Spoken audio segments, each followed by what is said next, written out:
Hola, ¿cómo están? Soy Elisa Herbayán Y yo soy José Toreras, también conocido como Planeta Errante. y les damos la bienvenida a Jugo de Ciencia, un podcast de dos astrónomos que hablan de cualquier cosa de ciencia. Y Elis, te quería preguntar, ¿alguna vez has visto algo que sabes que ninguna otra persona ha visto antes? No. ¿No? Yo pensaba que sí. Estaba pensando en esas imágenes de tu tesis. Bueno, es cierto. Efectivamente, esas imágenes de mi tesis yo las vi primero. Sí, exactamente esas no las había visto nadie antes, es cierto. Pero probablemente no era tan emocionante como nada de lo que vayamos a hablar.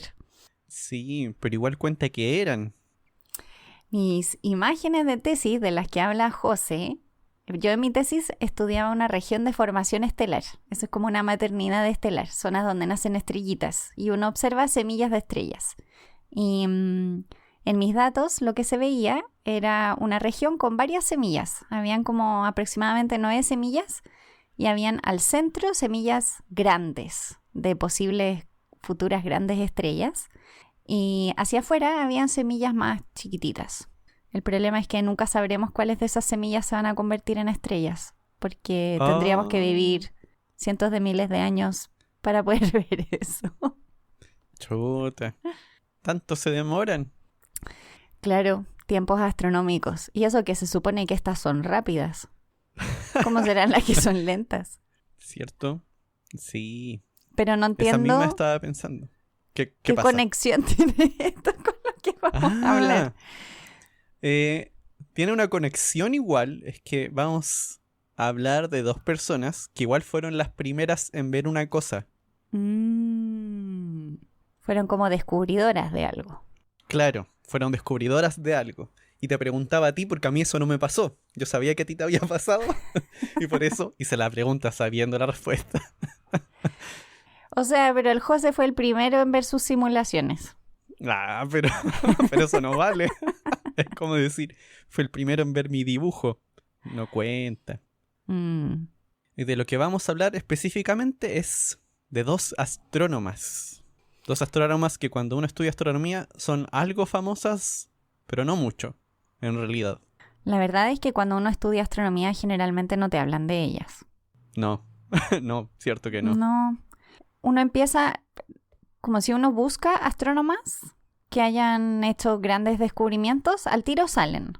Pero yo no diría que están realmente en los libros de los que uno estudia, o que quizá, al menos no a nosotros no nos pasó, yo creo que nos contaran de ellas en la universidad. No, para nada, ¿cierto? Mujeres invisibilizadas, po. Sí, por eso hacemos estos episodios. Cierto. Y Elis va a partir. ¿De quién nos vas a hablar? Voy a hablar de una mujer llamada Caroline Herschel. Y les voy a hablar de ella porque probablemente a muchas personas les debe sonar el nombre de William Herschel. Y Caroline era su hermana. Y vamos a hablar de esta historia para que nos acordemos de ella, no porque era hermana de William Herschel, sino porque hizo cosas increíbles. Para que aprendamos qué cosas hizo. Entonces Caroline, que se llamaba Caroline Lucrecia Herschel, ella nace en Alemania y crece en Hannover, en la ciudad de Hannover. Y su madre se llama Anna Ilse y su padre se llama Isaac. Esos eran los nombres de sus papás. Y además tenía hermanos. Eran todos hombres menos ella. El padre era músico.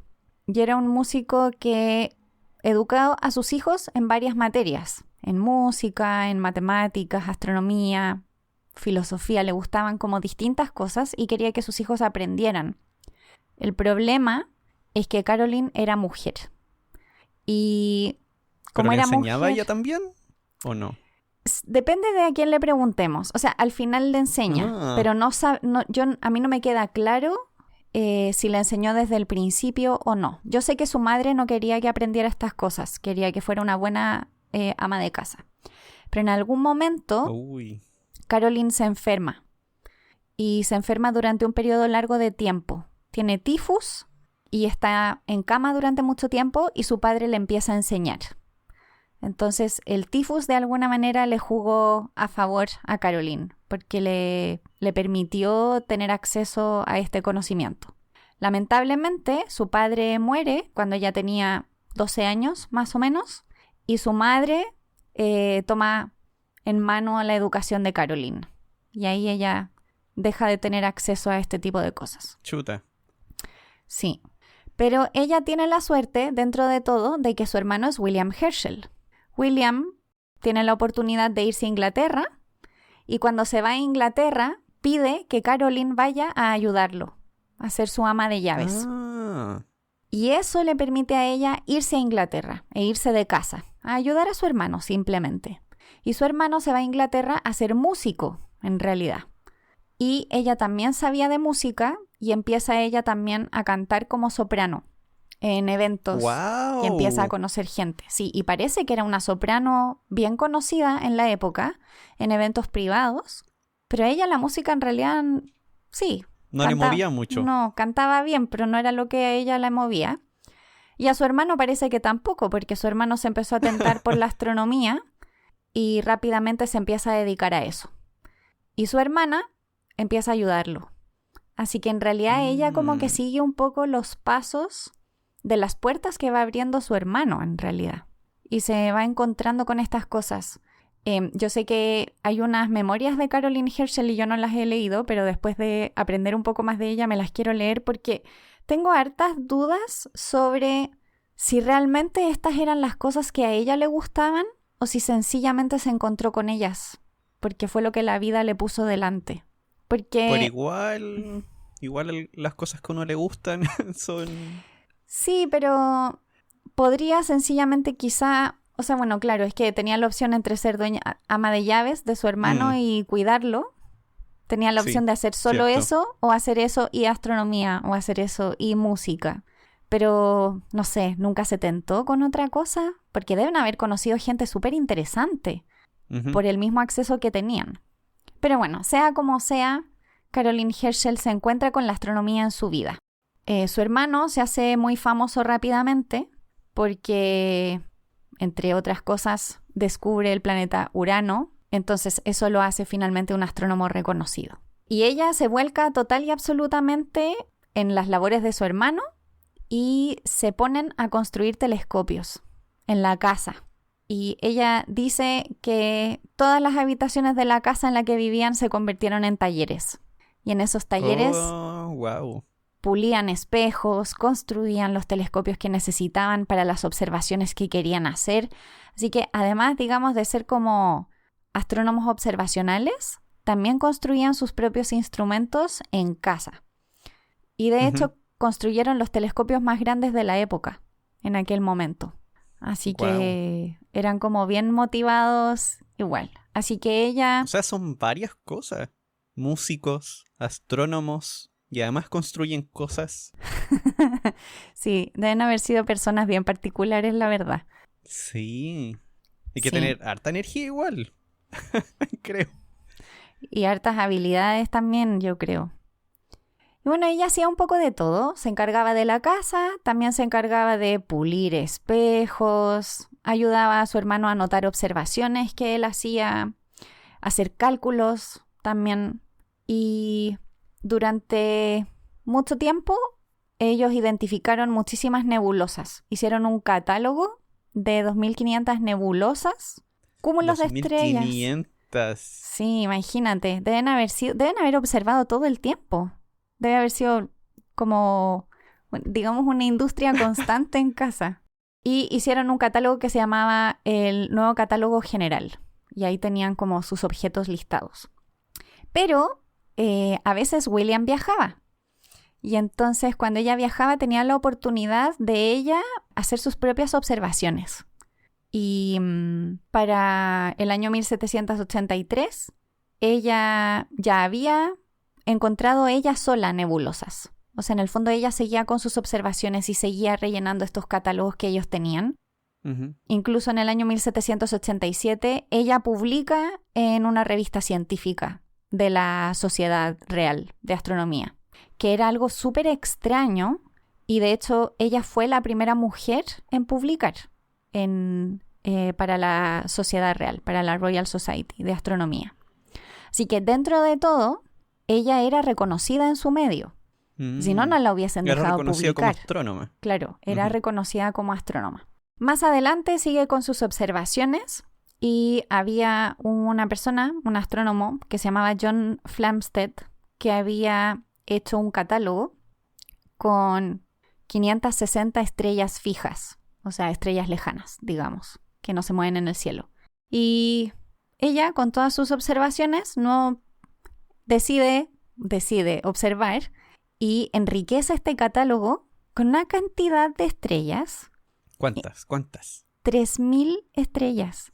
3.000. O sea, este señor saca un catálogo de 560 y llega a ella y dice, oye, permiso, acá están otras 3.000 que puedes agregar al catálogo. Así que sí, como increíblemente productiva. Y 3.000. sí.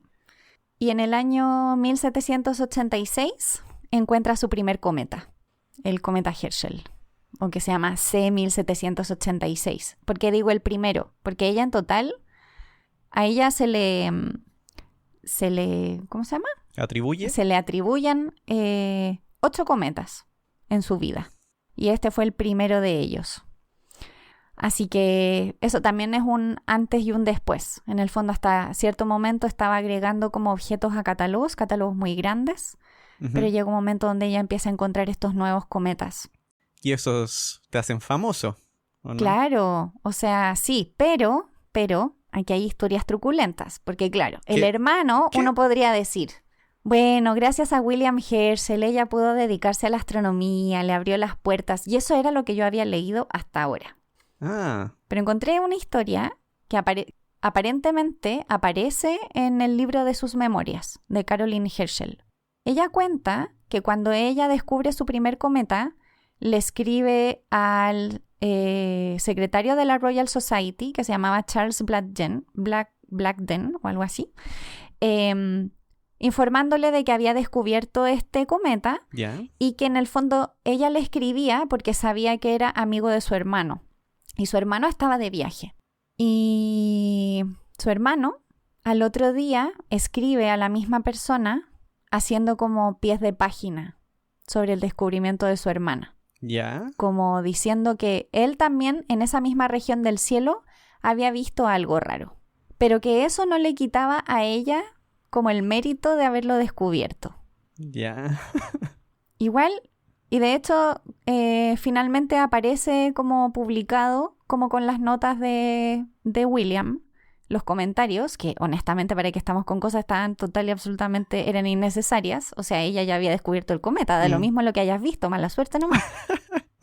Así que en realidad, como que me quedó como dando vueltas esto de que en el fondo él siempre la vio a ella como a su asistente. A pesar de que ella hacía sus propios descubrimientos, como que él igual le puso el pie encima, de alguna manera, queriendo vincularse con ese descubrimiento que ella hizo y que ella le escribió a la sociedad para informarlo. Y aún así él no pudo dejarlo pasar. Chuta. Todo esto desde mi total conocimiento de William Herschel, digamos, como persona. Pero no me suena como muy amigable. Me suena más bien como que estaba intentando marcar ciertos límites. Pero bueno, ella toda su vida trabajó en astronomía y era reconocida, pero obviamente no al mismo nivel que su hermano. Su hermano vivía de ser astrónomo y recibía 200 libras al año para vivir él. Y finalmente ella logra, tarde en su vida, pero lo logra, una remuneración por su actividad como astrónoma de 50 libras al año. Un cuarto de lo que recibía su hermano. Wow. Pero eso la convierte en la primera astrónoma remunerada, como la primera mujer astrónoma en recibir un sueldo por ser astrónoma. O al menos, quizá hay alguna antes, pero a Caroline se le asocia eso, digamos, como que ella logró ser una astrónoma profesional reconocida, remunerada, claro. Increíble. ¿Recién? ¿Qué año? Como cerca del 1800. También es la primera mujer astrónoma en entrar a la Royal Society, pero fue como miembro... También son estas cosas, sí, como que la dejaron entrar, claro, pero como miembro honorífico. Te damos una remuneración, pero no la misma que al resto. De hecho, la hacen miembro honorífico como 2 años como a los 85 años. Chuta, eso. Muy mayor, sí. Y finalmente, algo creo que, o sea, más allá de todo lo que ella logró como desde el punto de vista productivo y de descubrimientos, que fueron un montón, tenemos todas las nebulosas, los cúmulos, los cometas, observó también galaxias, coordenadas de estrellas, un montón de cosas, pero probablemente una de las cosas que yo creo que son más impactantes de la vida de Caroline es que finalmente le abre el camino a otras mujeres que vienen después. Ser la primera siempre cuesta mucho. Fue la primera en tener una remuneración, la primera en entrar a la Royal Society. Y finalmente eso le abre puertas a las generaciones de atrás. Ya no es como una cosa anecdótica, sino que es algo que se puede hacer. Así que, así con Caroline. A mí, William Herschel me genera sentimientos encontrados, la verdad. La relación Como entonces que no antes... era tan buena como uno pensaría.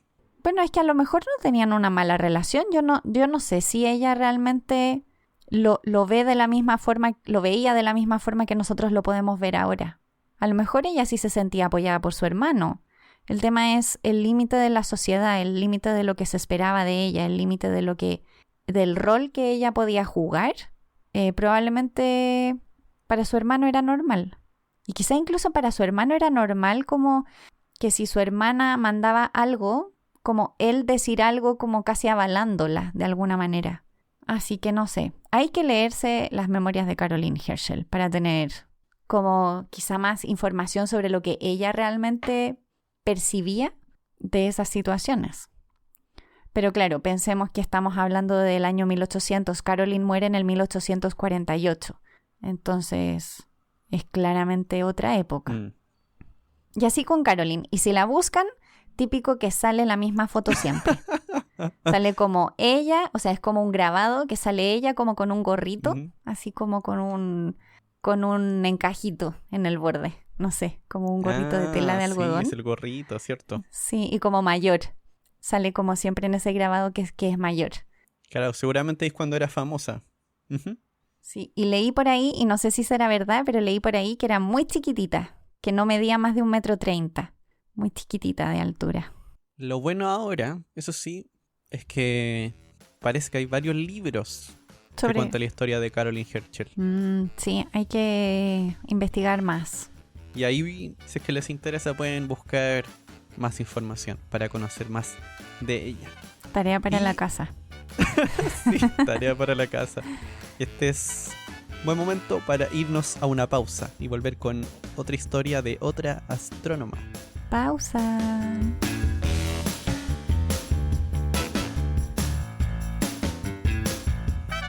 ¿Sabías que la primera mujer en descubrir un cometa fue María Margaret Kirch en 1702? María trabajaba junto a su marido, quien inicialmente obtuvo el crédito por el descubrimiento. En 1710 intentó ser parte de la Academia de Ciencias, pero el Consejo rechazó su petición por miedo a que fuera un precedente para que ingresaran más mujeres.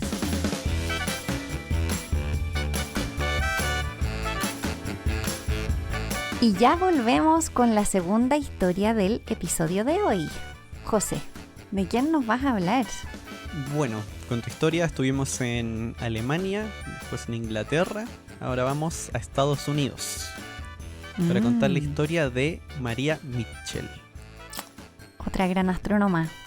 Sí, otra gran astrónoma y que tiene una parte de la historia es muy interesante, porque siento que se acerca un poco más como a otra faceta, no solamente astronómica, sino que también un poco política. María Mitchell nació el 1 de agosto de 1818 en Massachusetts y su mamá trabajaba en una biblioteca, así que tenía acceso a libros, y su padre era profesor y astrónomo aficionado, así que ahí tenía harto acceso.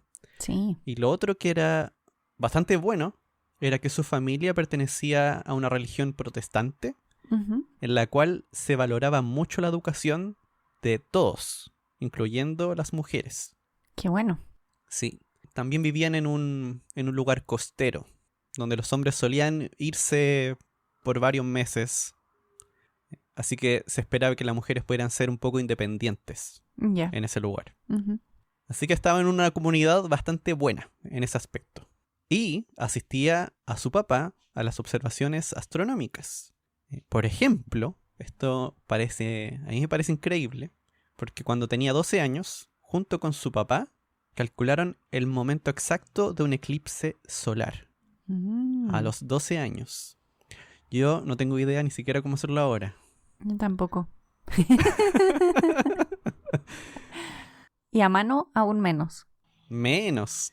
Y también sabía calcular bien la posición de las estrellas y poder hacer cálculos astronómicos que ayudaba a los marinos para poder ubicarse en el océano. O sea, imagínate. No sé, lo encuentro increíble. Y también era asistente de su padre en la escuela, una escuela que él fundó para la comunidad. Y luego, cuando ella tenía 16, 17, ella también fundó una escuela. ¿Tan joven? Sí. ¿Habrá sido normal eso? No sé. Pero había una escuela donde podían asistir niñas y también niños de color. Algo que era bastante controversial en la época. Sí, seguramente. Porque por lo general estaban por separado. Sí. Y no solo eso, también comenzó a trabajar en la biblioteca, como bibliotecario. O sea, ya, pero ¿cuántas horas había en su día? ¿Le alcanzaba todo eso? Bueno, era bibliotecaria a medio tiempo. También parece que la biblioteca no era un lugar que estuviese abierto siempre, por lo que leí. Así que tenía tiempo para hacer las otras cosas también. Ya.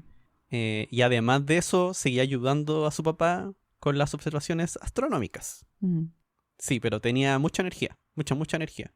Y dentro de esas cosas que observaban, había una historia donde se preparan para poder observar el cometa Halley en 1835. Y aquí es donde uno puede comenzar a, no sé, como a ver el camino en la historia de ella, porque es con los cometas también. En esa época todavía era raro encontrar cometas. Todavía era difícil encontrar cometas. Y el rey Frederick VI de Dinamarca había ofrecido un premio por cada descubrimiento de un nuevo cometa telescópico. Eso significa uno que no se puede ver a simple vista, solamente se ve con un telescopio. ¿Y por qué habrá entregado ese premio tan específico? No sé, yo creo que le gustaba la ciencia, pero sí, bien específico. Y también es, no sé, es raro, cierto, es raro. Así que ahí también había cierto interés por esto de los cometas, no solamente que es raro encontrarlos o que vuelven a pasar, sino que además habían premios por los cometas. Y mientras ella estudia astronomía, una cosa que me interesó mucho era que decían que una diferencia de ella con el resto de los chicos que estudiaban matemáticas como para la navegación o astronomía, es que ella quería saber de dónde venían las fórmulas que se usaban. Ya. O sea, quería entender el porqué de las cosas. Claro. No estaba satisfecha simplemente viendo la fórmula y saber que tal día o tanto se demoran a aparecer de nuevo un eclipse. Quería entender de dónde venía. Así que por eso trataba de leer mucho, de donde pudiera, para poder ella crear por su propia cuenta tablas de navegación. No sé, y tan joven. Estaba motivada, pues le Increíble. gustaba. Sí, bien motivada, bien motivada. Hasta que finalmente, en 1847, a la edad de 29 años, ocurre algo que cambia la vida de María Mitchell. Aquí hay diferentes historias, no son todas las mismas, pero algunas de ellas cuentan que mientras su padre tenía una fiesta en la casa, donde tenía invitados, ella sube al techo de la casa. No sé si eso es verdad en realidad, porque no necesitas tener el telescopio en el techo de la casa, realmente. Pero dicen que subió al techo de la casa, comenzó a barrer el cielo y encontró una manchita, como a las 11 de la noche, en un lugar en el cual ella sabía que no había nada antes. Y sospecha que era un cometa. Así que le va a avisar a su papá. Y su papá estaba muy emocionado y quería avisar de inmediato que habían descubierto un cometa nuevo. Pero ella dijo, no, hay que esperarse un poco, tenemos que esperar algunos días y asegurarnos.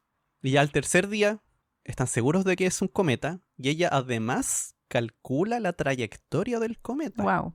Que eso es súper importante porque después si se pierde uno sabe cuándo va a aparecer de nuevo. Claro. Y esto lo envía el padre de Mitchell, envía un reporte sobre el descubrimiento a Cambridge. Resulta que otras personas habían visto el cometa también unos días después, 2 días después, como Francesco de Vico en Roma. Y el mensaje de él llegó antes que el de Maria Mitchell. O sea, ya, pero el mensaje ellos lo mandaron antes. Entonces ellos claramente eran los descubridores. Sí, claro, pero por un momento fue Francesco, pero luego apareció y estaba claro que ella lo había visto primero y además había calculado la órbita. Uh-huh.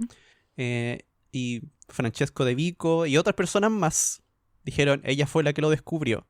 Y eso causó bastante interés en Europa, porque estaba como todo este grupo de gente que estaban como respaldando el descubrimiento de otra persona que nadie conocía allá en Europa. Y eso también a mucha gente no sé, como que se volvió una especie de figura medio misteriosa, la de Maria Mitchell. Así como, ¿quién es ella? Y se reconoce su descubrimiento y ella recibe una medalla de oro del rey Cristian VIII de Dinamarca. Aquí ya no estaba vivo el mismo rey, pero la tradición continuó. Me imagino que después no era tan bueno seguir con la tradición. No sé si se hizo más fácil descubrir cometas. Pero eso la convirtió también en la tercera mujer en haber descubierto un cometa. Y aquí es donde ella se hace famosa, completamente. La comienzan a invitar a todas partes. Es parte de la Academia Americana de Artes y Ciencias. Y también es parte de la Asociación Americana para el Avance de la Ciencia, a partir de este descubrimiento. Wow. Así que un poco diferente a Caroline Herschel, fue bien directo, bien rápido. Es que es posterior y en un país además sí, que probablemente era más moderno en estas cosas, aunque suene raro. Sí, Uh-huh. sí. Y ella, no sé, ella después menciona que era divertido estar como en este ambiente tan entusiasmado o tan exaltado Uh-huh. en la misma ciudad por donde pasó, pero que era silenciosa para ella. Porque ahora podía entrar a las mansiones y habían fiestas. Tenía acceso a un mundo diferente. Sí. Y ella se convierte en una celebridad por ser la primera mujer de Estados Unidos en descubrir un cometa, pero también se vuelve una especie de figura en el mundo feminista en Estados Unidos. Porque en una convención, que era la primera convención mundial por los derechos de las mujeres, Uh-huh. se menciona a Maria Mitchell por lo que había conseguido y que era prueba de que las mujeres podían hacer de todo. Claro. Y bueno, luego de eso, a María la contratan para comenzar a hacer observaciones del movimiento de los planetas, llenar tablas de posiciones, aquí ya para el gobierno, o sea, como para la Marina Uh-huh. de Estados Unidos, para ayudar en la navegación. Así que tiene un trabajo, está contratada. Y en 1858, ella organiza un viaje a Europa para visitar los principales observatorios del continente, donde conoce observatorios de Herschel, conoce a Le Verrier, Uh-huh. en algún episodio hemos hablado de él, a Humboldt, y mientras ella estaba allá, durante su ausencia, Elizabeth Peabody y otras mujeres más organizaron una especie de... ¿cómo se dice en español? Reunieron dinero, recaudaron fondos y le compraron un telescopio nuevo. Ah, para dárselo. Entonces, cuando ella llegó de vuelta, entonces cuando ella llegó de vuelta se encontró con este grupo de mujeres que se habían reunido y habían juntado dinero y le compraron un telescopio mejor. Habían hecho una colecta. Sí. Entonces eso lo encontré bastante lindo. Claro, ayudándose entre ellas. Uh-huh. Y el otro hito en su historia es que en 1865, época en la que se funda un lugar llamado Vassar College, o Vassar College, que es una institución de educación superior para mujeres, el fundador de esta institución invita a Maria Mitchell para ser profesora. Uh-huh. Se convierte en la primera profesora de astronomía y también en la primera directora del observatorio del Vassar College. Uh-huh. Un lugar por el que estuvo más de 20 años. Así Igual... que también aquí ya está contratada como astrónoma. La primera astrónoma profesional de Estados Unidos. Siempre he encontrado tan raro eso de las instituciones superiores solo de mujeres. Sí, sí es raro. Una de las cosas que también estaba viendo era que esta institución era parte de un grupo de 6 instituciones súper famosas de mujeres en Estados Unidos. Bueno, Harvard tenía la suya también. Uh-huh. Harvard tenía como el college de mujeres también. Sí. Todavía, en este momento todavía no, pero sí en el futuro. Y una de las cosas que se menciona de ella era que tenía métodos de educación bastante diferentes, poco convencionales. Porque no ponía notas, no registraba asistencia, lo cual a los administradores del college era un dolor de cabeza, parece. Y también era un poco crítica con el método de enseñanza de sus colegas. Que seguro que era súper tradicional.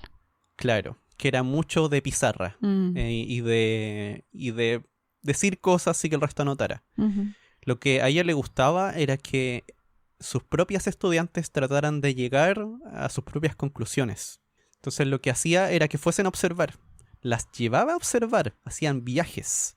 Viajaban a diferentes lugares a observar eclipses, observaban las manchas solares. De hecho, con sus estudiantes observaron por mucho tiempo las manchas solares.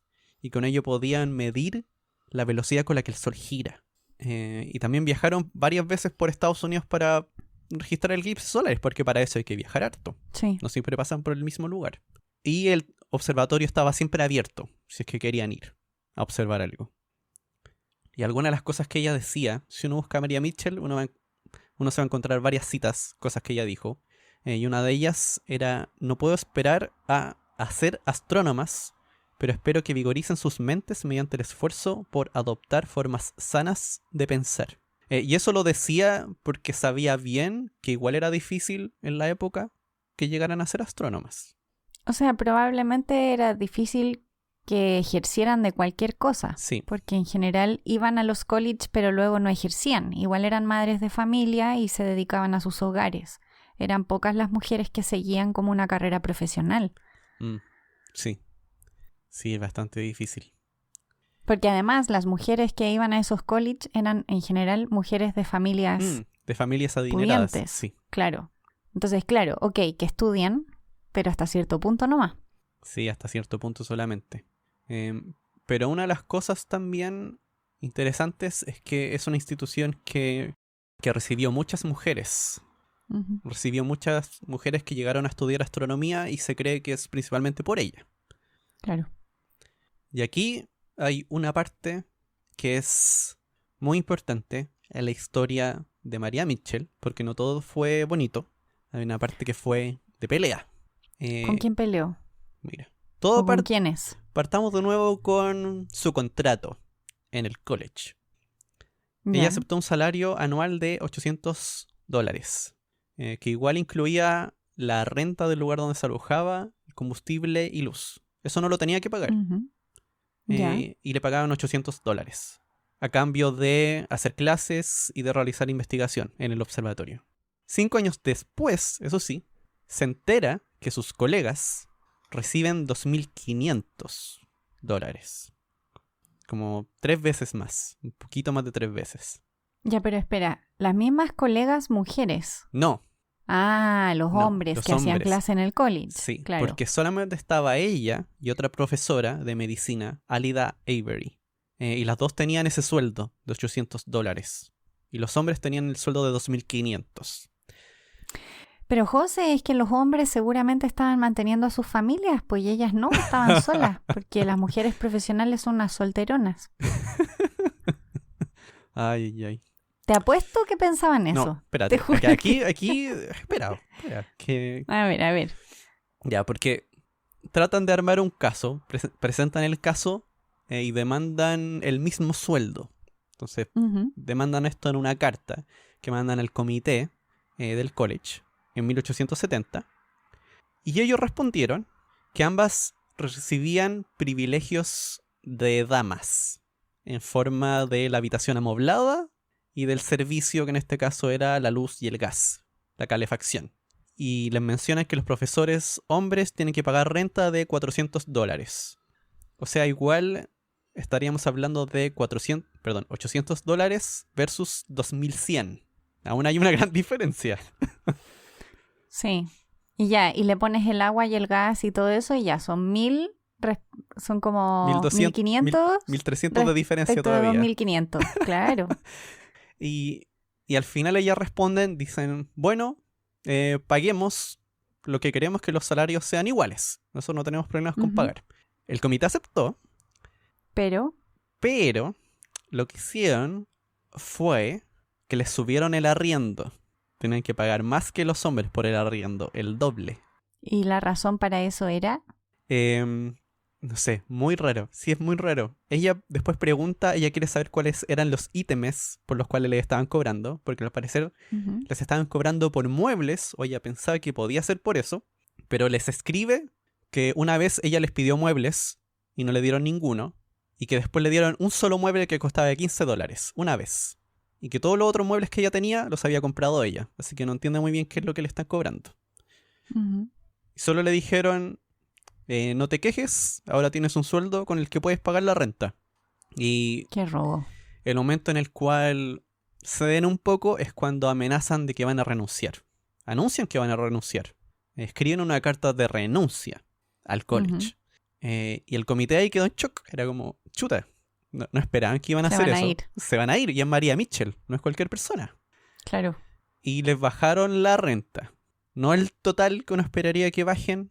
En vez de pagar 800, pagan 500, 50 o $100 más que los hombres. Y ahí fue como, ya, ahí aceptaron el trato. Pero no sé, es como una historia antigua de una lucha por un sueldo justo. Y esto también llevó a María Mitchell a fundar la Asociación Americana por el Avance de las Mujeres en 1872. Entonces, además, era activista.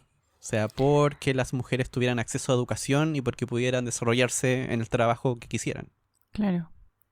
Es que imagínate si una mujer, con la llegada que ella tenía, le costaba, imagínate al resto de las mujeres. Sí. Y ella tiene un discurso que parece que en Estados Unidos es famoso, que lo dio en 1876 en el cuarto congreso de esta Asociación para el Avance de la Mujer. Que lo pueden buscar, se llama La necesidad de las mujeres en la ciencia. Como abogando de que la ciencia necesita mujeres. Está igual que el discurso de ahora. Hemos avanzado mucho. Sí, cierto. No, a ver, hay que dimensionar. Por supuesto que hemos avanzado. El tema es que quizás estas mujeres se hubiesen imaginado que iba a ser más rápido. Yo creo. Y una de las, no sé, algunas de las cosas que dice, en nuestras investigaciones sobre las oportunidades que se ofrecen a las mujeres para el estudio de la ciencia, no nos sorprende encontrarlas escasas e insatisfactorias. Y tiene otro párrafo que me gustó mucho dentro de este discurso, en el cual dice lo siguiente: las leyes de la naturaleza no se descubren por accidente, las teorías no llegan por casualidad, ni siquiera las mentes más grandes. No nacen de la prisa y la preocupación del trabajo diario. Se buscan diligentemente, se esperan con paciencia, se reciben con cautela, reserva, se aceptan con reverencia y asombro. Entonces aquí lo que quiere decir, por un lado, es que la ciencia es un proceso lento. Requiere tiempo para que alguien consiga descubrir algo o entender algo mejor. Para luego terminar con: y hasta que las mujeres capaces hayan entregado sus vidas a la investigación, es ocioso discutir la cuestión de su capacidad para el trabajo original. O sea, es ridículo discutir si es que las mujeres pueden dedicarse o no a la ciencia, si para ver que son capaces necesitan estar mucho tiempo dedicándose a la ciencia. Oportunidades que no existen. Claro. Sí. Porque no es algo de un día para otro. No va a aparecer una persona que es de un día para otro. Sí, esta persona es súper capaz de trabajar en ciencia. Sí, bueno, es lo que uno escucha mucho esas frases, ¿no? Como que el esfuerzo al final vale mucho más que ser brillante, porque al final es la constancia muchas veces lo que lleva a los grandes descubrimientos. Efectivamente, recorrer un camino. Y nosotros que hacemos episodios de descubrimientos accidentales, sí, en sí el descubrimiento es accidental, pero hay todo un camino que te lleva a ese descubrimiento. Sí. Que es todo ese camino de paciencia, de tiempo, de aprender, de diseñar, de pensar. Me imagino que debe haber tenido como muchos enemigos también. La verdad no tanto, pareciera que no tanto. No. Cuando ella fallece, de todas maneras la gente del Vassar College la vio como una gran figura dentro de la institución. Había uno de sus colegas que, cuando ella renuncia unos años antes, dice que ella dejó mucho más de lo que se lleva. Porque había cambiado varias cosas, sobre todo en el método de enseñanza. Y también pareciera que también marcó mucho a las mujeres que educó ahí. Claro. que lograron varias cosas. Y también hay otra historia en la cual había un colega hombre, que estaba teniendo problemas también con la institución por algunas de las cosas que estaba enseñando, parece, que eran un poco controversiales. Y ella también salió ahí a defenderlo, a defender ese derecho. Ujú. O sea, seguramente a alguien le caía bien mal que fuese tan confrontacional. Yo creo que sí. Sí, seguramente al directorio de la institución, que les debe haber dado más de un dolor de cabeza, pero no se podían deshacer de ella porque si no se iba a ver muy feo. ¿Para qué estamos con cosas? Sí, sí, es verdad. Pero de todas formas, cuando ella renuncia, no aceptan de inmediato su renuncia. En lugar de despedirla o de aceptar la renuncia, la dejan con una licencia indefinida por algún tiempo. Y le siguen pagando. Porque era una figura, es que igual era raro desligarse de esa figura. Una persona que empezó con el college. Sí, pero son estas personas que son como difíciles para las instituciones. Sí. O sea, no estoy defendiendo a la institución, pero a lo que voy es que seguramente habían hartas personas que querían deshacerse de ella, pero en realidad, en la práctica, no podían. El impacto de eso seguramente para el college hubiese sido terrible. Sí, entonces había que aguantarla nomás. Uh-huh. Mira, ella era bastante, ¿cómo podría decirlo? Aguda en algunos de sus comentarios. Porque a veces mencionaba que era muy diferente la manera en que las mujeres y los hombres tenían que enfrentar la autoridad. Era muy diferente. Ya. Y mencionando eso, una de las cosas que dijo es: hasta que las mujeres no dejen las reverencias a la autoridad, no se desarrollarán. Y dice: cuando llegan a la verdad a través de sus propias investigaciones, cuando las dudas les lleven a descubrir, la verdad que obtengan será suya y sus mentes podrán continuar sin trabas. Entonces igual era un poquito revolucionaria. Sí, un poquito harto. Un poquito harto revolucionaria, sí. Pero probablemente por eso logró todo lo que logró en la vida, po. Sí. Fue avanzando. O sea, de lo que nos contaste al principio, cuando era joven, se notaba que era una persona súper motivada para sacar las cosas que ella quería hacer adelante. Entonces probablemente sencillamente fue así toda la vida, formaba parte de su personalidad. Sí. Así que encontré bien interesante no solamente esta historia, bueno, del cometa, pero también la otra parte de la vida de Maria Mitchell, esa personalidad alrededor. Sí, porque además son mujeres luchadoras que utilizan la posición en la que están como para ayudar a otras.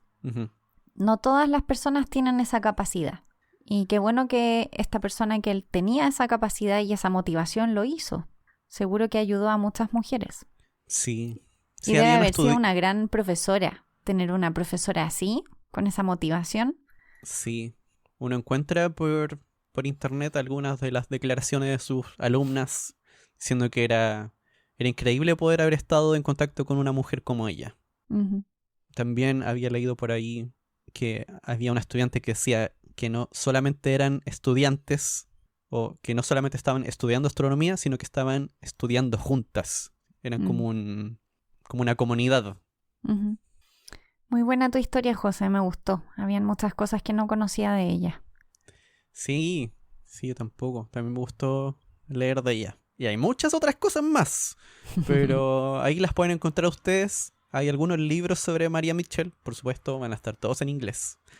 No creo que haya uno en español realmente. Pero ahora es fácil traducir, si es que lo encuentran en digital. Y así con las astrónomas mujeres del día de hoy. Sí, muy buen episodio. Otro de mujeres astrónomas. Hace tiempo que no hacíamos uno desde la primera temporada. Sí, creo. Ha pasado harto tiempo. Y ahora pasamos a leer un mensaje que nos llegó por Facebook de Marisa. Una mujer. Una fiel seguidora. Nos dice: me encantó el episodio de las bestias marinas. Hace unos años mi esposo y yo hicimos un especial top monstruos marinos y me gustó tanto el tema que tengo un proyecto de un museo virtual y esta sería su primera exhibición. Igual lo he usado un número increíble de veces para proyectos de la carrera. Y dice: me gusta mandarles mensajes, aunque a veces creo que es demasiado. Y dice que nos sienten muy cercanos. está bien. A mí me gusta encontrarme con tus mensajes. Sí, gracias por mandarnos mensajes. Para nosotros es súper importante saber que están ahí, que nos escuchan y qué cosas les gustan. Nos motiva a seguir. Así que muchísimas gracias, Marisa. Y sigue. Y también dice, últimamente el ambiente en Facebook para nuestra página no ha sido el mejor, porque tenemos que esforzarnos para mantener nuestra labor de divulgación gratuita. Es difícil. Es difícil. Y dice, sí, pues la popularidad de las páginas mucho requiere de pagar publicidad. Es desalentador. Y dice que si no fuese por podcasts como el suyo, como el nuestro, seguro ya nos habríamos desanimado por completo de Astrolac, con K, que esa es su página. Es duro. Bueno, nosotros saben que tenemos Patreon y en realidad es como para cubrir los gastos de finalmente poder publicar nuestros podcasts y tener el espacio y ese tipo de cosas. Uh-huh. Pero claro que es difícil porque son muchas horas dedicadas a algo que a veces uno se pregunta cuál es el impacto real que tiene y si de verdad a la gente le gusta. Pero ahí hay que apoyarse entre todos para que podamos seguir con nuestros proyectos. Así que vayan a la página de Astrolac. Sí, vayan a la página de Marisa, una fiel seguidora. Bueno, y como les estaba diciendo, recuerden que ahora nos pueden apoyar en Patreon para que nuestro podcast siga y sea cada día mejor, y para eso pueden ir a patreon.com/jugo de ciencia.